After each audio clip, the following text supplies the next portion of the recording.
오늘 말씀은 로마서 1장 16절부터 17절까지 말씀입니다. 제가 읽겠습니다. 내가 복음을 부끄러워하지 아니하노니 이 복음은 모든 믿는 자에게 구원을 주신 하나님의 능력이 됨이라. 먼저는 유대인에게요 그리고 헬라인에게로다. 복음에는 하나님의 의가 나타나서 믿음으로 믿음에 이르게 하나니 기록된 바 오직 의인은 믿음으로 말미암아 살리라 함과 같으니라. 아멘. 반갑습니다. 어제 뉴스를 보니까 설악산에 단풍이 이제 시작됐다라는 뉴스가 난 걸 봤어요. 아침 저녁으로 점점 쌀쌀해지고 있습니다. 환절기라고 하죠. 계절이 바뀌는 이 시기, 이때는 감기나 아니면 다른 것들에 대한 우려가 많지요. 또 조심해야 되고. 근데 요즘 우리가 마스크를 너무 잘 쓰고 손 씻기를 너무 잘하고 있어서 감기 환자, 또 독감 환자가 급증했다, 뭐 이런 이야기는 안 들리는 것 같아요. 10월 달, 11월 달부터 이제 독감 주사, 예방 주사죠. 연세에 있으신 분들은 이제 예방 주사를 맞는 시기가 됐는데요. 가능하면 얼른 맞으시고 그래야 이제 이게 코로나인지 독감인 인플루엔자인지 확인이 되고 또 다 안 걸려야 되는 거 아니겠습니까? 그래서 실제로 감기 때문에 목숨을 잃는 분들도 많이 계시죠. 미국 같은 경우는 뭐 어마어마하게 독감 인플루엔자 때문에 돌아가시는 분이 많은데 우리가 좀 잘 관리를 해야 되겠습니다. 그래서 건강 관리, 건강 최고죠. 건강하지 않으면 정말 너무 힘든 세상이 되니까요. 건강하게 오래오래 사는 것이 중요한 일인 것 같습니다.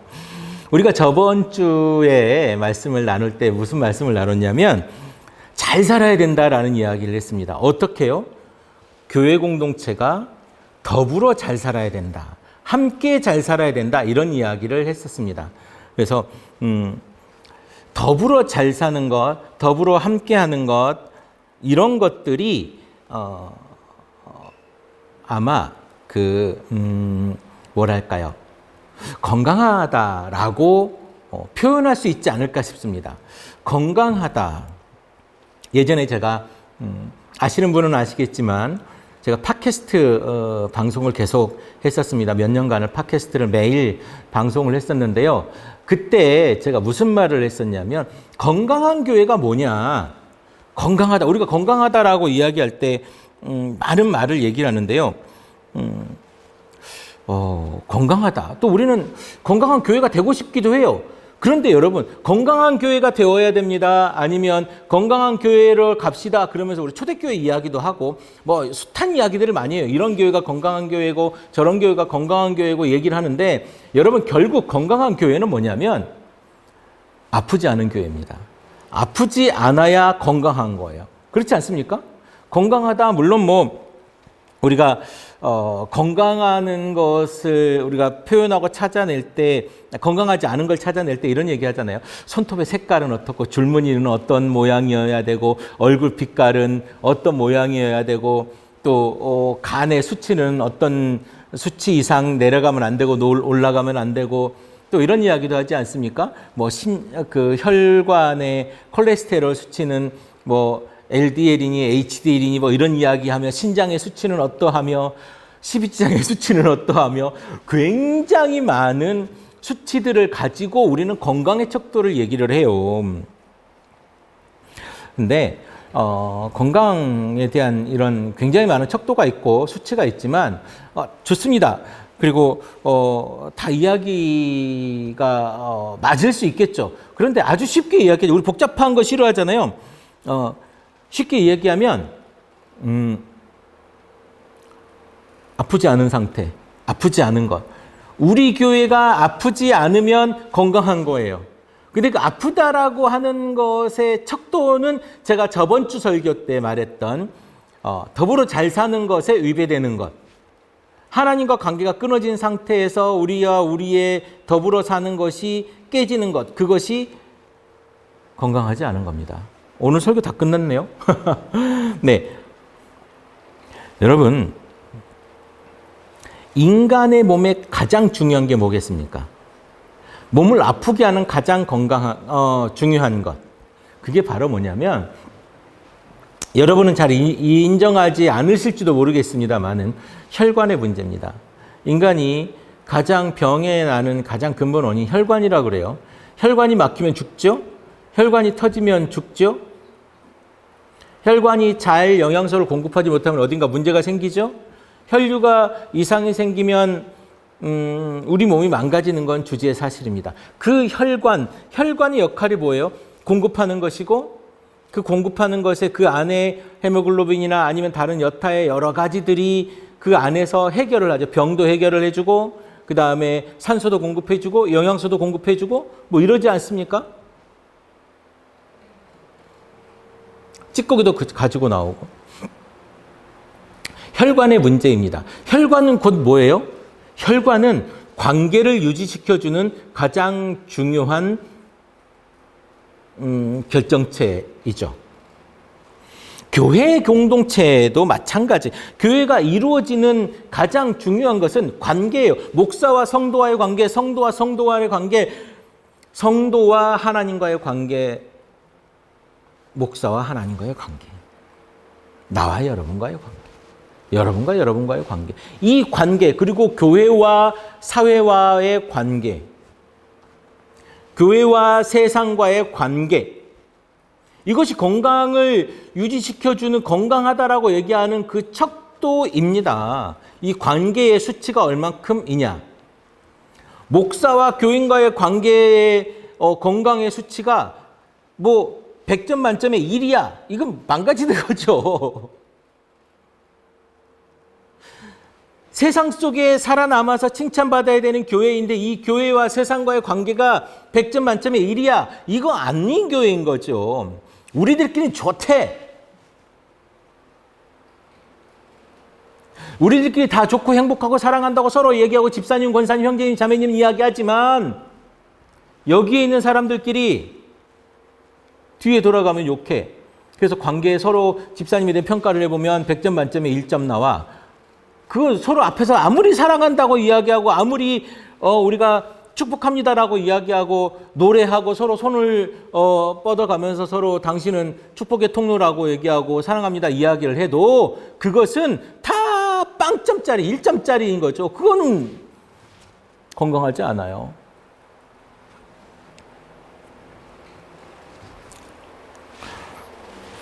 교회 안에서 가장 중요한 건 관계예요, 관계. 우리 다 관계로 맺어진 사람들 아닙니까? 하나님과의 관계로 맺어진 사람들이 모여서 우리가 그리스도인으로 살아보겠다라고 다짐하며 있는 사람들이 우리인 거죠.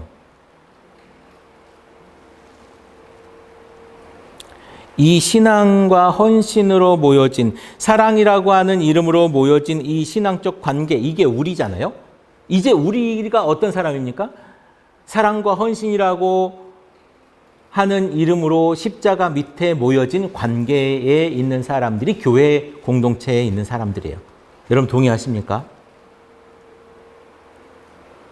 여러분이 동의하지 않아도 교회는 그런 곳입니다.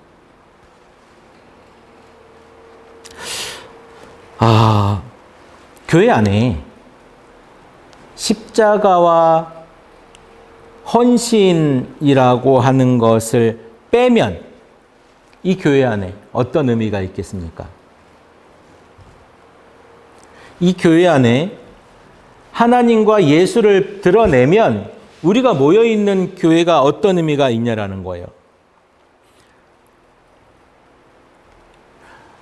우리와 우리 사이의 관계 속에서 예수와 헌신과 사랑과 십자가를 빼고 욕망이라고 하는 나쁜 콜레스테롤이 자리 잡으면 건강한 관계가 무너지게 되는 거죠. 그리고 그 통로는 좁아지고 의사소통이 되지 않아요. 그리고 자꾸 사람들 간의 말에 오해가 생기게 되는 겁니다. 여러분 참 재밌는 것이 뭐냐면 우리는 교회 안에 뭘 가지고 다닙니까, 여러분? 여러분 교회 안에 뭘 가지고 다녀요? 참 어려운 얘기지만 뭐 다양하지만 여러분 교회에 희망 뭐 이런 걸 가지고 다니지 않습니까? 희망을 가지고 다녀요. 근데 이거를 조금 옆으로 돌려볼까요? 여러분 저는 조금 옆으로 옆으로 다른 각도에서 보는 걸 되게 좋아하는 사람인데 여러분이 가지고 다니는 희망이라고 하는 것을 교회에 가지고 다니는데 이 교회에 가지고 다니는 그 희망이라는 것은 다른 단어로 바꿀 수 있습니다. 무슨 단어입니까? 욕망이라고 하는 단어예요.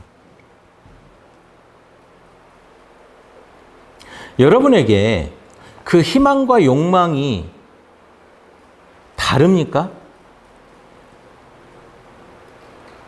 아주 중요하게 여러분에게 질문하는 겁니다. 여러분이 가지고 있는 그 희망이라고 하는 것, 여러분이 가지고 있는 그 소망이라고 하는 것, 그것이 여러분을 움직이고 여러분을 교회에 나오게 하고 말씀을 보게 하고 기도하게 하고 여러분의 세상에서 무엇인가를 하게 만드는 것일 텐데 그 희망이라고 하는 것, 그 소망이라고 하는 것, 그것이 여러분의 욕망과 다르냐 이겁니다. 여러분 기분 나쁘죠? 내 소망과 희망과 기도와 이런 것들을 욕망이라고 하는, 여러분 욕망과 희망이 뭐가 달라요? 욕망과 소망이 뭐가 달라요? 여러분에게?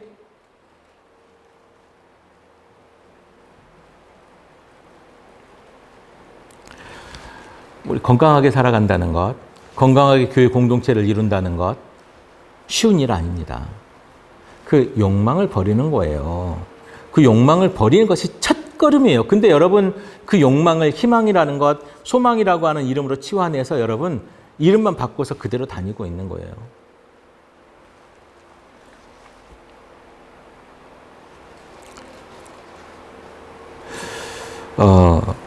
우리에게 건강이라고 하는 것을 고민하게 할 때 사실 이제 나이가 좀 40대, 50대가 되면 건강관리 해야 되겠죠? 건강관리 해야 됩니다. 혈관의 문제 아니면 뭐 지방의 문제 여러 가지들 때문에 건강관리 해야 될 텐데 우리는 그 건강관리를 함에 있어서 기독교인, 그리스도인은 가장 먼저 척도로 삼아야 되는 게 무엇이냐? 내 안에 십자가가 있는가? 내가 십자가를 지는 그 마음으로 하루를 살아가는가? 를 평가해 보는 거예요. 내가 하루를 돌아보면서 하나님 나는 오늘 십자가를 지는 마음으로 오늘 하루를 살았습니까? 이 사람에게 내가 그런 마음으로 살지 못했던 것 같습니다. 내가 오늘 십자가를 지는 마음으로 이 일을 했습니까? 하나님, 내가 그렇게 살지 못했던 것 같습니다. 우리 이렇게 돌아봐야 되는 거 아닙니까? 그래야 내가 건강해지고 건강한 사람들이 모여서 건강한 공동체를 이루고 그 모인 공동체가 각 가정에서 내 남편에게, 내 아내에게, 내 자녀에게, 내 부모에게 내가 십자가를 지는 마음으로 대할 때 그 가정이 건강해지고 화목해지는 겁니다. 그 건강한 사람들이 모였을 때 건강한 교회가 되는 거예요. 여기에서만 아니요, 그럴 리가 없습니다. 그럴 수가 없어요. 그거는 말이 안 되는 이야기예요. 바울은 오늘 차츰차츰 로마서를 이제 인사말을 쓰고 내가 어떻게 하고 싶다, 너희를 만나고 싶다, 당신들을 만나고 싶고 복음을 전하고 싶다라 얘기하면서 이제 차츰 주제에 대한 이야기를 합니다. 내가 당신들하고 이야기하고 당신들에게 복음을 전하고 싶은데 그 복음을 전하는 것이 무엇이냐, 어떤 복음을 전할 것인가에 대한 이야기를 하고 있습니다. 그러면서 16절에 보니까 내가 복음을 부끄러워하지 아니하노니라고 이야기합니다. 여러분, 복음을 부끄러워한다. 지금 우리 사회에서의 참 그 얘기는 뭐랄까요? 잘 어울리지 않는 이야기, 우리가 이해하기 어려운 이야기입니다. 왜? 우리는 이미 종교에 대한 자유가 있는 나라이기 때문에 그 종교에 대한 자유에 대해 내가 무엇을 믿든, 아니 신천지 다닌다고 신천지의 이만희를 교주로 믿는다고 누가 물론 사회적 비난이 있기 때문에 뭐라고 하는 사람이 있긴 하지만 그렇다고 그것이 죄는 아니잖아요. 그런데 지금 바울이 있던 시기에는 예수를 믿는다고 하는 것, 그리스도를 따른다고 하는 것은 죽음을 각오하는 거예요. 바울을 따라다니면서 죽이겠다고 하는 사람들, 금식하는 사람들이 있었지 않습니까? 바울은 또 그 그리스도를 믿는 사람들을 잡아 죽이는 사람들이었어요.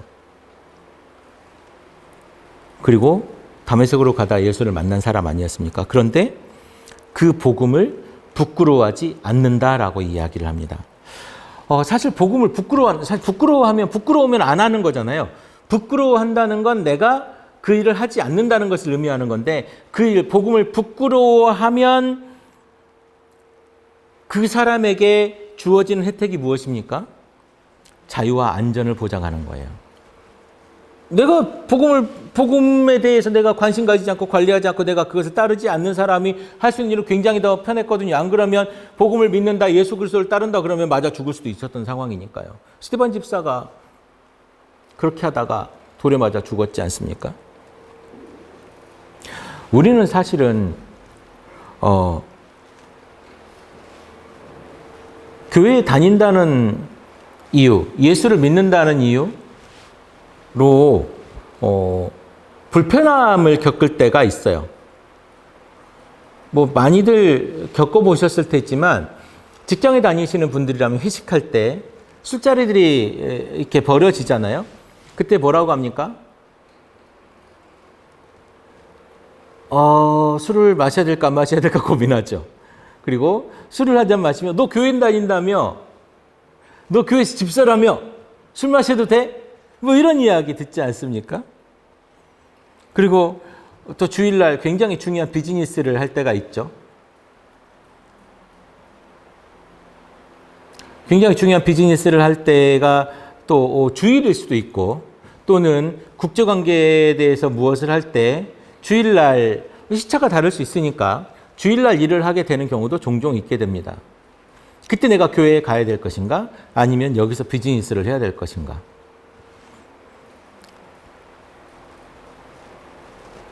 우리 이런 이야기들에 대해서 굉장히 많이 있죠. 제가 오래전 일입니다. 한 20년쯤 전 얘기인 것 같아요. 제가 직장을 구하려고 여의도에 직장을 다니던 시절입니다. 그때 이제 그 빌딩 이름이 유화증권 빌딩인가요? 네, 그 빌딩에 있는 광고회사에 제가 면접을 보러 갔을 때요. 근데 그 면접 볼 때 첫 질문이 뭐였냐면, 주일날 직장을 나와야 되는 경우가 생길 수 있다. 그러면 주일날 직장을 나와야 되는 경우가 생길 수 있는데 그러면 어떻게 하겠느냐라고 저에게 그 질문 중에 첫 질문을 했었습니다.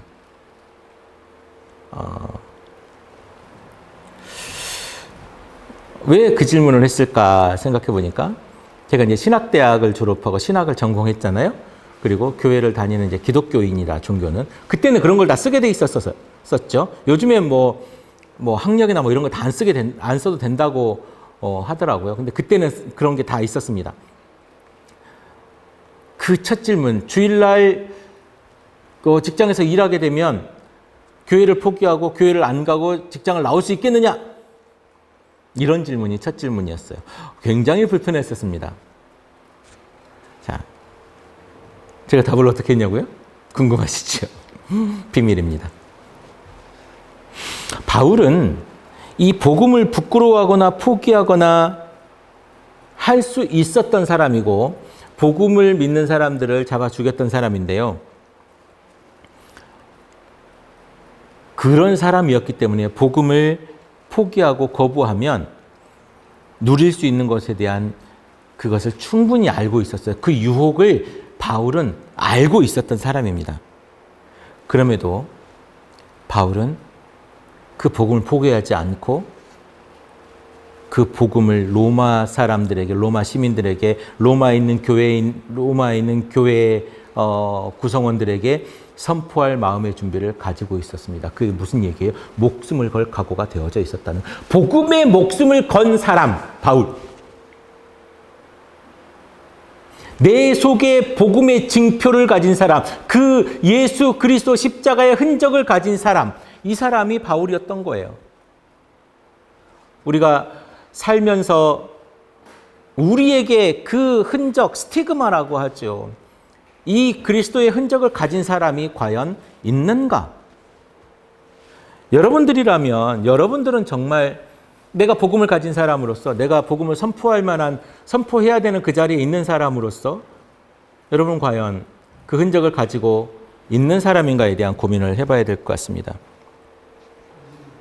또한 바울이 지금 하고 있는 이야기들 중에 나는 로마인에게 지금 복음을 전해야 돼. 이 생각에 정말 설레고 로마인들과 함께 사귀면서 그 속에서 일어나는 모든 일들을 가지고 서바나로 가야 되겠다, 스페인으로 가야 되겠다라고 하는 이 마음에 굉장한 이 설렘과 자랑스러움을 가지고 있었어요. 왜냐하면 바울에게는 복음의 의미가 예수님에 대한 사실을 전하는 것을 넘어서 그것에 그치는 것이 아니라 하나님의 뜻이 현재적으로 이 자리에 이 땅에 성취되는 것에 대한 선포이기 때문에 그래요. 그러니까 제가 여러분들에게 지금 이렇게 말씀을 전하고 복음을 전하고 성경을 해석해서 얘기하잖아요. 그냥 여러분 귀에 듣는 것으로 끝나는 것이 아니고 엔터테인먼트 그냥 즐겁게 하는 것으로 끝나는 것이 아니라 정말 중요한 것은 우리가 지금 들어지고 되어지는 이 말씀과 복음을 통해서 우리가 진정 삶이 변하는 이것을 원한다는 거죠. 그것이 있어야만 복음에 힘이 생긴다는 거죠. 그것이 말하는 이게 무엇이냐면 바울이 지금 얘기하고 있는 하나님의 능력이라는 거예요.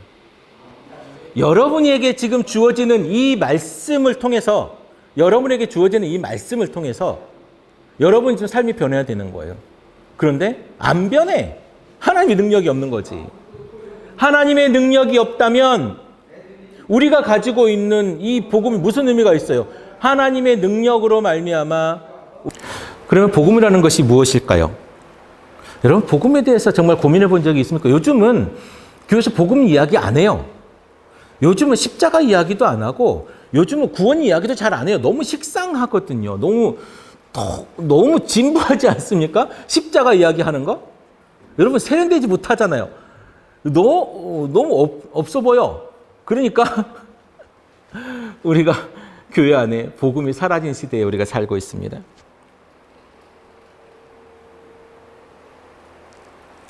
복음이라는 것은 예수 그리스도가 인간의 몸을 입고 우리에게 와서 우리와 함께 있으면서 우리 죄를 위해 예수님께서 십자가를 지고 죽으시고 그 십자가의 죽으심으로 말미암아 우리의 죄가 사해지고 그리고 하나님과의 우리의 죄 때문에 끊어졌던 그 관계가 회복되고 우리가 구원을 받게 된다는 것, 구원을 얻게 된다는 것을 말하는 것. 이게 복된 소식이라는 것. 우리가 구원을 얻게 된다는 것. 예수 그리스도로 말미암아 우리가 구원을 얻는 것, 이것이 복음이라는 거예요.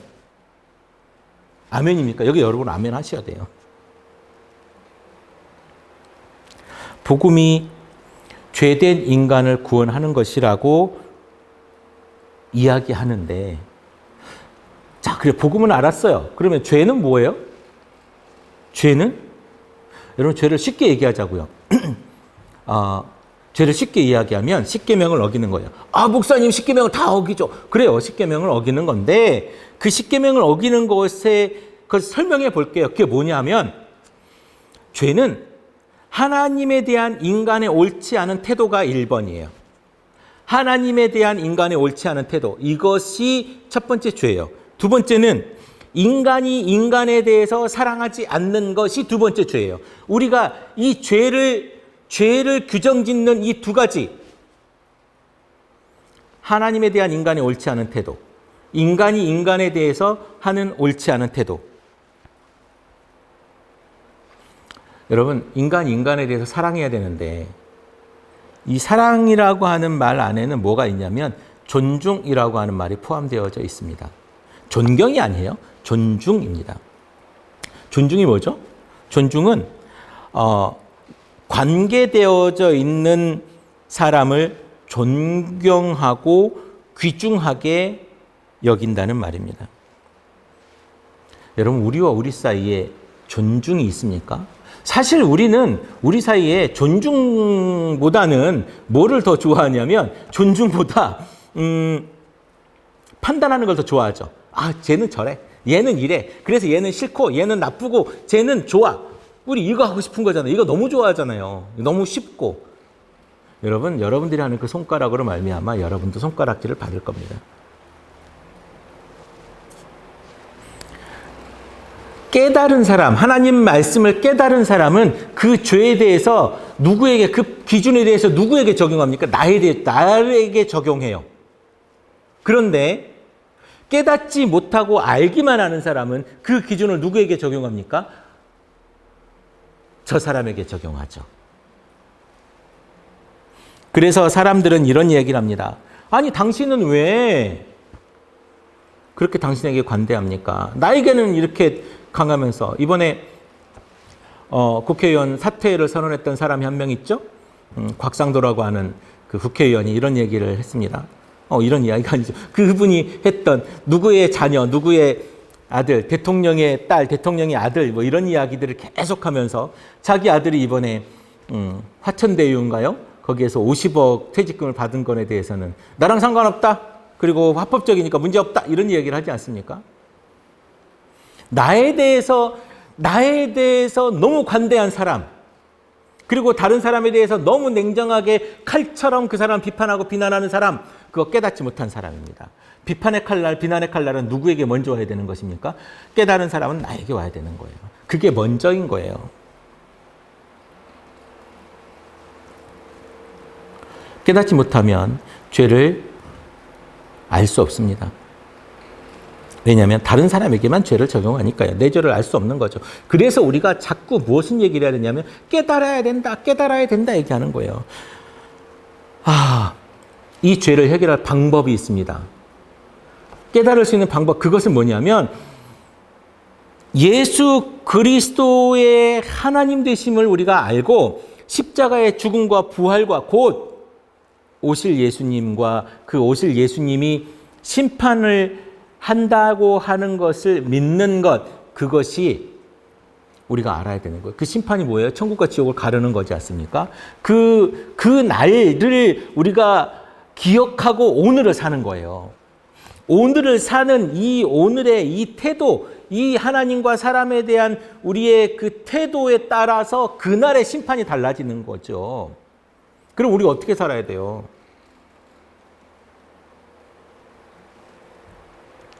그 심판에서 왼쪽으로 갈 거냐, 오른쪽으로 갈 거냐, 이것이 우리의 구원과 사망을 가르는 거 아니겠습니까? 여러분, 우리의 능력은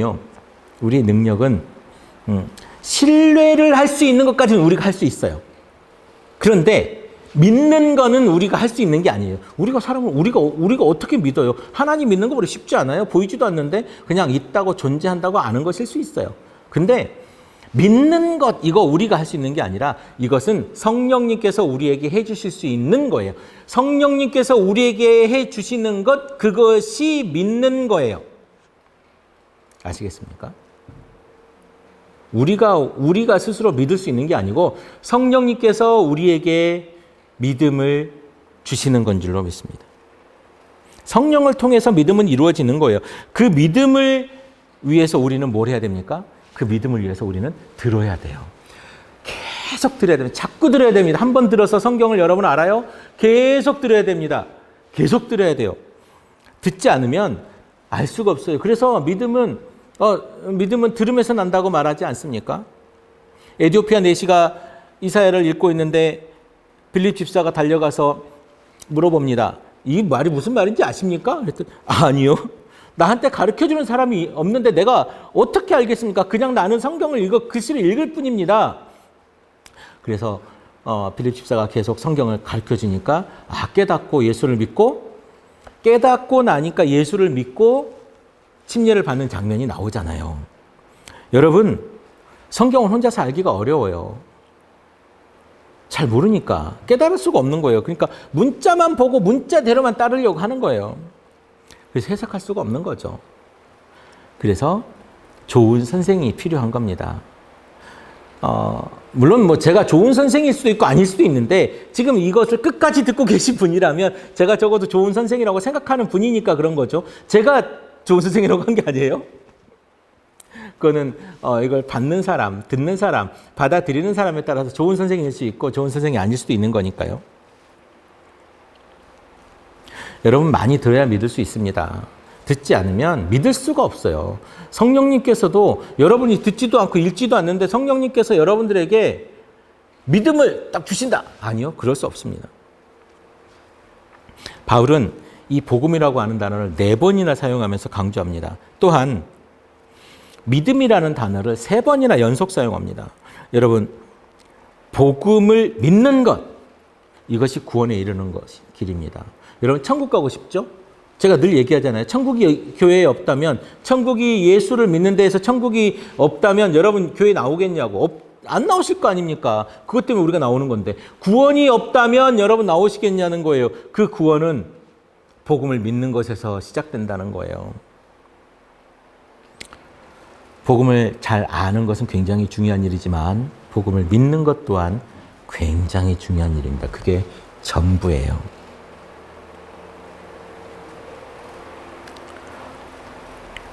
여러분, 복음을 믿고 여러분 구원받는 사람으로 살고 싶으시죠?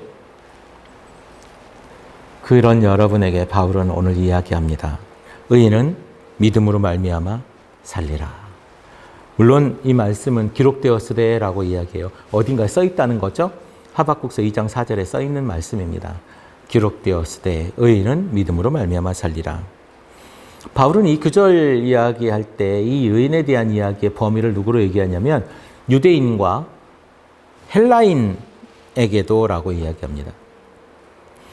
14절에 얘기하는 야만인에게도 이야기하는 거죠. 그리스 사람, 유대 사람만 이야기하는 게 아니고 유대 사람과 그리고 그 외의 모든 인류를 헬라인으로 표현을 한 겁니다. 그러니까 유대 사람들은 처음 하나님의 약속을 받은 사람들이에요. 헬라 사람들은 그 다음에 유대인들을 통해서 받은 2차인 거죠. 2차. 여러분, 이 1차와 2차는 굉장히 많은 차이가 있으나 지금은 동등합니다. 하나님 앞에서는 다 동등한 거예요. 복음을 받아들인 사람은. 여러분, 의인은 믿음으로 말미암아 살리라. 이 의인은 뭡니까? 예수 그리스도를 따르겠다고 따르는 사람들은 믿음으로, 복음을 믿는 사람들은 이 복음을 믿는 믿음으로 의롭게 되어져서 산다는 거예요. 이 복음을 믿는 사람들이야말로 구원의 주인공이 되는 겁니다. 자, 여러분, 바울이 이야기하는 믿음, 그리고 구원의 이야기. 오늘은 주제에 대한 이야기를 했습니다마는 계속 바울은 오늘 로마서를 통해서 그 이야기들을 계속 해낼 것입니다. 우리에게 로마서의 주제에 대해서 오늘 던지는 거예요. 구원이 뭔지, 복음이 뭔지, 믿음이 뭔지, 이 얘기에 대해서 하고 싶다는 이야기예요. 여러분, 여러분에게 구원은 무엇입니까? 또는 여러분에게 믿음은 무엇입니까? 여러분에게 복음은 무엇입니까? 이제부터 여러분 집중해서 들으셔야 됩니다. 그래야 구원에 이를 수 있습니다. 그리고 여러분 이제 많이 들으셔야 돼요. 그래야 구원에 이를 수 있습니다. 우리의 목표가 구원이기 때문에 그렇습니다. 자, 이제 우리 더체플 커뮤니티 가족들은 그 구원의 주인공이 되셔야 되지 않겠습니까?